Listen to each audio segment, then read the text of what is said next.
Bab 96, Kebetulan.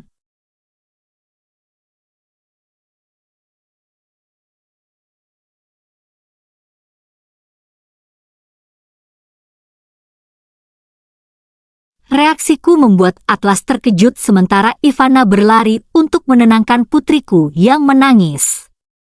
Dia melirik Atlas, lalu menarikku menjauh. Aku masih gemetar dan muntah ketika kami sampai di tempat Ivana. Karena sebelumnya aku tidak makan apa-apa, aku hanya bisa muntah empedu yang meninggalkan rasa pahit di mulutku. Ava tetap di sisiku dengan mata membelalak, khawatir saat dia memohon, "Mommy, pergi temui Daddy." Aku memeluknya dan meyakinkannya, "Jadilah anak yang baik, ya. Mommy akan selalu di sisimu." Aku tidak tahan untuk memberitahunya bahwa dia mungkin tidak akan memiliki seorang ayah lagi. Setelah aku tenang, aku menelepon Adrian dan menanyakan beberapa pertanyaan. Kemudian, aku meminta Ivana untuk membantuku dengan beberapa tugas. Dia adalah satu-satunya orang yang bisa aku percayai saat itu. Dia membawa tasku sepanjang waktu. Ketika aku memeriksanya, aku melihat dia telah mengambil semua kebutuhan dasarku. Setelah itu, aku memberitahunya bahwa aku ingin pulang, yang membuatnya terkejut. "Mengapa kamu ingin melakukan itu?" "Maksudku pulang ke rumahku di sini," aku menjelaskan. Saat kami meninggalkan apartemen Ivana, aku terkejut melihat Atlas berdiri di samping mobilnya. Dia menatapku, dan aku ragu-ragu sebelum menyerahkan Ava kepada Ivana, sambil berkata, "Aku perlu berbicara dengannya sebentar." Ivana menggendong putriku dan menuju unit apartemenku. Sementara itu, aku mendekati Atlas dalam gaunku yang masih compang-camping. Kami saling menatap untuk beberapa saat, dan akhirnya aku berkata, "Terima kasih, tapi kamu sebaiknya pergi sekarang." Aku tahu dia memahami maksudku karena dia tidak berdebat. Sebaliknya, dia menatapku dengan intens, berkata, "Jika kamu terluka, aku minta maaf." Aku bertanya-tanya apakah dia berpikir bahwa semuanya entah bagaimana terkait dengan dirinya. Dia pikir dia bisa memperbaiki semuanya dengan meminta maaf setelah menjadikanku bahan tertawaan di Fosworth. Aku telah susah payah menjaga martabatku, namun dia menghancurkannya. Aku tidak tahu apa yang dia coba capai. Aku mengejek dan berkata, "Apakah permintaan maafmu bisa menghapus penghinaan yang aku rasakan? Apalagi yang bisa aku lakukan? Bagaimana dengan putriku dan keluargaku?" Yang mengejutkanku, Atlas merespons dengan senyum sinis, "Apa yang terjadi adalah sebuah kenyataan. Jadi, apakah kamu akan membiarkan dia terus memanipulasimu, atau akan terus menipu dirimu sendiri? Apakah kamu masih bisa bertahan menghadapi pria seperti dia?" "Kamu membuatku terkejut, Chloe." Kata-katanya menusuk hatiku.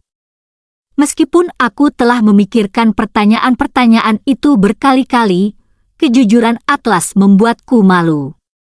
Aku menatapnya tanpa berkata apa-apa, dan dia membalas tatapanku. Tak lama kemudian, dia melangkah maju dan membelai wajahku. Lalu, dia menarikku ke dalam pelukannya dan berkata, "Hubungi aku jika kamu butuh sesuatu." Aku dengan keras kepala menjawab, "Itu tidak perlu. Ini urusanku sendiri, dan kamu sudah banyak membantuku." Aku bilang aku akan mengatasinya sendiri, jadi sebaiknya kamu pergi. Aku tidak ingin kamu terlibat dalam masalah yang tidak perlu. Aku tahu apa yang harus dilakukan. Atlas menatapku dengan ekspresi yang sulit dijelaskan. Tiba-tiba, dia tersenyum dan mencubit pipiku. Aku akan selalu ada untukmu. Kata-katanya menyentuh hati, tetapi aku tahu kejadian hari ini adalah kebetulan. Aku bingung, bertanya-tanya bagaimana dia tahu bahwa Lauren akan memergoki Matthew. Aku berdiri tegak, meninggalkan pelukannya, dan berkata, "Tolong pergi." Segera setelah itu, aku berlari menuju apartemen yang sekarang menjadi milikku. Aku tidak bisa lagi mundur atau memprediksi apa yang akan terjadi.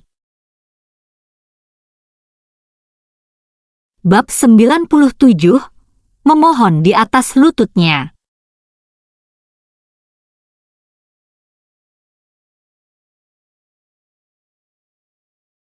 Matthew telah mempersiapkan segala sesuatu dengan hati-hati di rumah, tetapi itu adalah sarang cinta. Namun, mereka tidak pernah menyangka aku akan mengklaimnya suatu hari. Tempat ini menandai awal dari hidup baru bagiku. Aku tersenyum pahit dan menganggapnya sebagai hadiah dari Matthew, bukan untuk merayakan ulang tahun pernikahan kami, tetapi sebagai saksi menuju perceraian yang akan datang. Ava sangat senang ketika aku memberitahunya bahwa ini adalah rumah baru kami. Dia berlari-lari dengan gembira sementara aku bersyukur bahwa anak-anak tidak menyadari rasa sakit yang sering membebani hati orang dewasa. Saat Ava terlelap malam itu, Matthew datang. Meskipun penampilannya rapi, wajahnya penuh dengan lebam akibat pukulan. Matthew mengabaikan Ivana dan mendekatiku, akhirnya berlutut. Itu adalah kali kedua dia memohon. Aku menatapnya dengan jijik dan kelelahan, berkata, "Jika kamu berniat mengulang permohonanmu, berhenti. Kamu bisa pergi sekarang." "Sayang, tolong jangan katakan itu." "Kemana aku harus pergi?" "Aku ingin berada di tempat kamu berada. Kamu adalah rumahku." Matthew memohon seperti anak yang nakal. Namun, kata-katanya membuatku muak. Aku tidak bisa menahan diri untuk tidak mencemooh saat menatapnya, berkata, "Apakah kamu pikir kamu bisa membujukku? Kita sudah bersama hampir 10 tahun.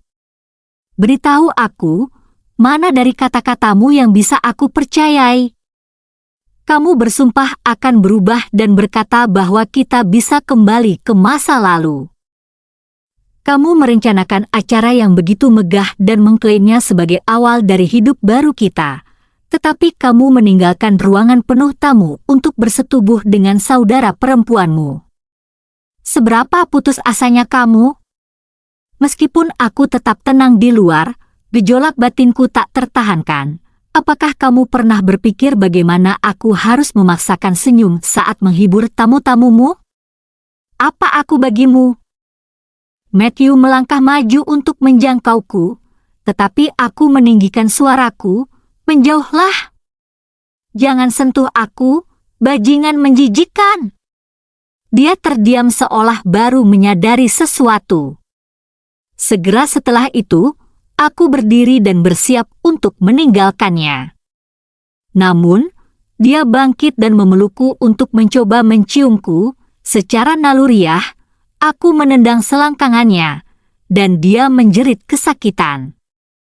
Ivana awalnya ingin membantuku, tetapi dia terdiam setelah mendengar jeritan Matthew. Dia memandangnya saat dia berlutut dan memegangi selangkangannya dalam kesakitan. Aku tidak merasa simpati padanya dan tetap menatapnya dengan tajam, menyatakan, "Aku ingin bercerai." Matthew menatapku dengan keputusasaan. Kamu. Apa yang kamu katakan?" Bagaimanapun aku mengatakannya, maksudku tetap sama. "Matthew, kita akan bercerai." Aku mengulangi dengan tegas, "Chloe, jangan berpikir untuk itu."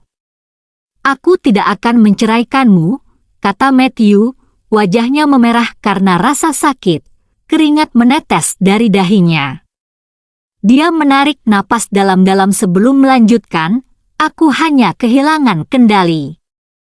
Aku berjanji akan berubah, tapi aku tidak bisa tanpa kamu, putri kita, dan keluarga ini.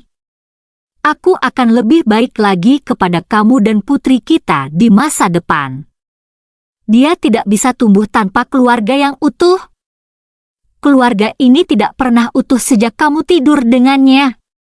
Apakah kamu benar-benar berpikir aku bodoh yang bisa kamu manipulasi sesukamu? Kamu menyuruhku untuk berpura-pura denganmu untuk membantah rumor. Tetapi sekarang kebenarannya sudah keluar, bukan? Aku sarankan kamu berhenti membuang waktu kita dan pikirkan cara mengatasinya. Wajahnya mengeras, tetapi kemudian dia kembali tenang. Chloe, beri aku satu kesempatan lagi untuk menjelaskan. Menjelaskan? Matthew, tolong jangan menjijikkan aku lebih jauh. Aku pikir seluruh Fosworth melihat apa yang terjadi.